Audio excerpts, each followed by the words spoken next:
okay, on the way here, you got a lot going on. We had a good chat. You told me you have a lot on the go, a lot going on between managing offices, your own personal stuff, and you brought up the topic of the efficiency and how you learn to be efficient. Like, how do you manage, man? Like, it drives me. My wife Karen, God bless her, Great woman.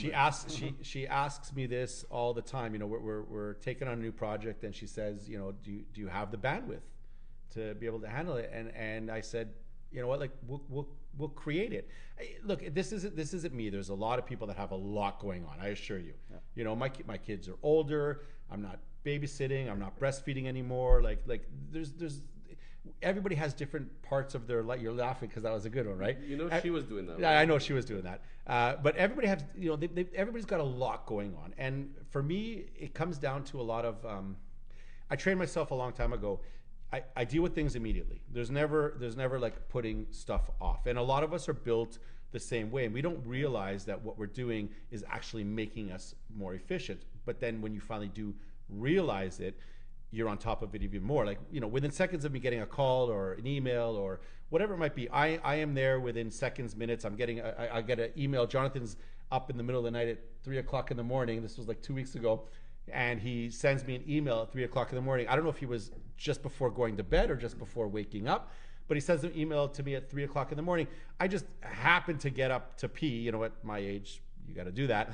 And I check my phone. I see an email from him, which happened to be like 3 minutes before. And I'm responding to him. And he's like, "What the fuck are you doing up at this time?" I'm like, "Dude, you messaged me. I'm responding." Like, he doesn't know that he needs to pee. He knows now, but my point, when it comes to responding, like, but it's not. You know what? A lot of our agents are that way. Mikey, our partner Mikey, he's that way. Yeah. Like he focuses on getting things done. Shout out to you, bro. Like, that's the reality. You're the same way. My wife drives her crazy. Why can't you wait 5 minutes? Like, no, they need an answer right now. Because if you don't answer it, it's gonna get left, and then it'll be 5 hours, or it'll be 5 days. The best advice I could give. There's lots of great advice, but some of the advice that we share with our agents, an agent gets a new listing, all right, and we're in a market right now where things are not selling overnight. Right? It was great and easy when things were selling, multiple offers, boom, boom, boom. You put it on the market. You barely have time to put your sign up or create your feature sheets or do your your video. Shout out to Amazing PV. There were times where it just happened so quickly, didn't matter. Now stuff is sitting. You've got to now actually manage your clients, which never had to happen before. Yeah. It's happened in my world for a very long time, right? So what's the difference? The difference is this. You take 3 minutes out of your day, 3 minutes out of your week, even. Give your clients a call. You call them, fill them in on what's going on. Tell them what's happening with the showings, any sort of feedback you got, what's happening with the marketplace, what is sold in the area, what hasn't sold, what's sitting, what are you getting from other agents in the area, open houses, like what's happening, how many people are coming through. Share this with them. Spend 3 minutes, doing this proactively, right? We talk about efficiency. Do this proactively. It will avoid a 20-minute conversation of you basically begging for them to not hate you at the end of the week or 2 weeks later. Because if they got to call you, that call is going to be a hell of a lot longer. Yeah. You got to give them that call. You got to keep them posted. You got to keep them updated. And that's part of the efficiency. That's a system that I and many of us do. We have in place. We follow our system from morning to night. I mean, you've got regiments. Like, so, for me, like, I'm very big into organization and productivity. Yeah. That's my lifeline. And I have a program called Todoist, Todoist, and that runs my life for me. Let me just write this down. Todoist. Yeah. Todoist.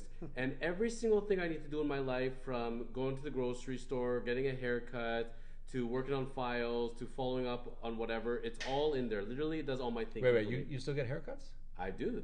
It's actually growing back. It's better than it was 10 years ago. Questionable. Go take a look at the pictures. In Hebrew we say chetzi chetzi. My barber at one point was looking and asked me if I started getting plugs, and I said, no, I'm just eating better. That's it. But you were in Turkey a few months ago. No. Oh, okay. Maybe somebody else. All right, okay. Maybe not else. happening. All right. I love Turkey. It's like on the flight to Turkey, it looks like a tray of eggs, all the bald people, and then they come back all like with like. So they have this hair like this, and it doesn't move anymore. Right. It's all right. But in reality, so I have sections for my different areas. So I do real estate, corporate, wills. I have loose ends, and I put an item into do under those projects. It's something that's either beginning where I haven't yet retained the person and there's follow-ups, or issues have come up. And I assign a delegate in my firm or myself to it. And people in my firm probably hate me for it as I'm on them every day, but I'm saying, what's going on with this file? What's going on with this file? And I like to, exactly like you just said, proactively reach out either to the other side, to the mortgage broker, to the client, and you stay on it. Don't wait till they're coming to you. You be on it. Yeah. People will respect you a hell of a lot more. Yeah. For sure. Except I have a thing now as a lawyer. You know this personally for the amount of phone calls, right? I call you at 5 p.m. First thing I tell you, hey love, nothing's wrong. I literally have to say that. The 2 words I say to people. You know, that's the phone call you get. Hey, honey, listen, I'm at the hospital. Or it starts like this, honey, nothing's wrong.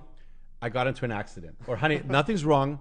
I'm at the hospital. That's the same. Like you call me at 5 o'clock. You call me at 5 o'clock on a Friday.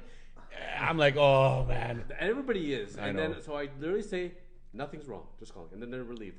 Or I start with the words, don't hate me, but I need to talk to you.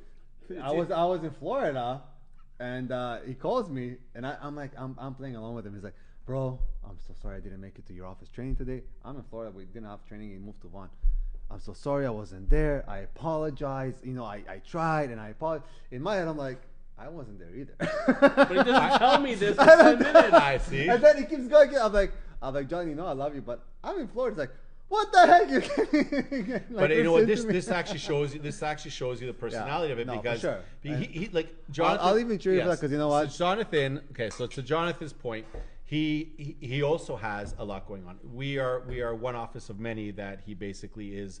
Well, he's the home base at our office, but he's got a couple of offices that he's very close to. He does a lot of work for a lot of the agents. You know, but when it comes to training day, he's there every single Tuesday at Vaughan when we do the training at Tuesday. When we do the training over at Witchwood, he's at the Witchwood office in Aurora. When we do have it, he's there.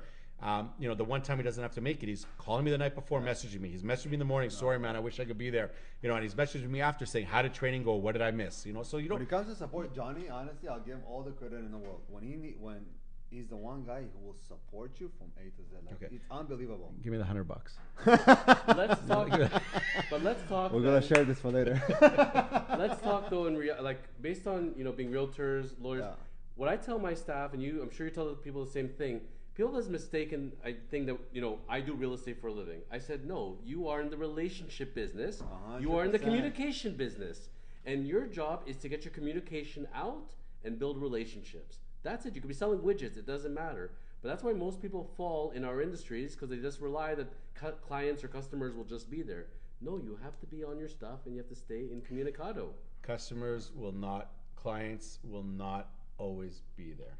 All right. If you're not doing what you need to do, if you're not top of mind, if you're not building a relationship, if you're not, continuing that relationship, truthfully, it will totally drop off. And I want us to talk a little bit about social media in a little bit, but that's one place where you end up having such an amazing reminder to your people. That constant, hey, this is who I am, and remember, this is what I did, and this is what I do, and this is how good I am, and this is how great I am. And in many cases it's true, in many cases it's not true, but that's the place that you have to be able to go there. You need to basically stay on top of the clients. You need to build that relationship, Baraka. Again, this was a long drive down. We talked a lot about a lot of things.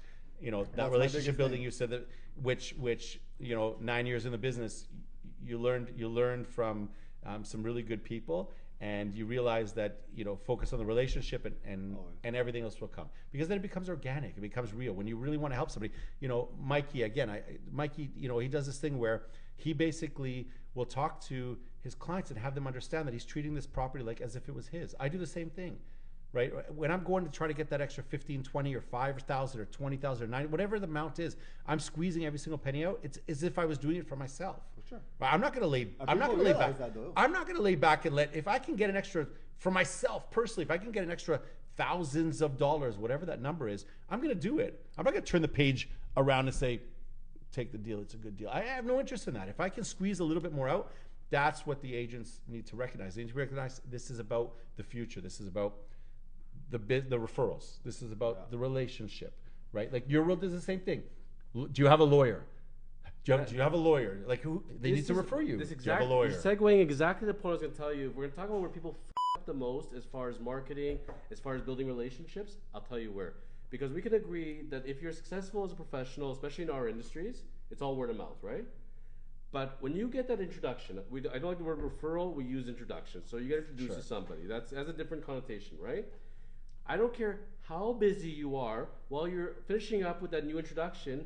If it's a phone call, an email, a text message, you always find out who the introduction source was and you say a thank you. For sure. People get really frustrated. I've sent this professional now 10 clients, 20 clients. I don't need a kickback, but a thank you would be nice. Like, you should say, if every single day someone sends you somebody, say thank you every single day. They've went out of their way. They've done your marketing for you. For sure. Say thank you. And I don't know why people don't do that. I don't know. It's really I frustrating. don't know. You like send me some clients and I'll send you to Vegas. I'm kidding. We can't do that, but you know. We anyway. can't do it, but If those Vegas tickets end up in your under your mat in your front door. All right. On that note, we're gonna end this session right here. Thank you, guys.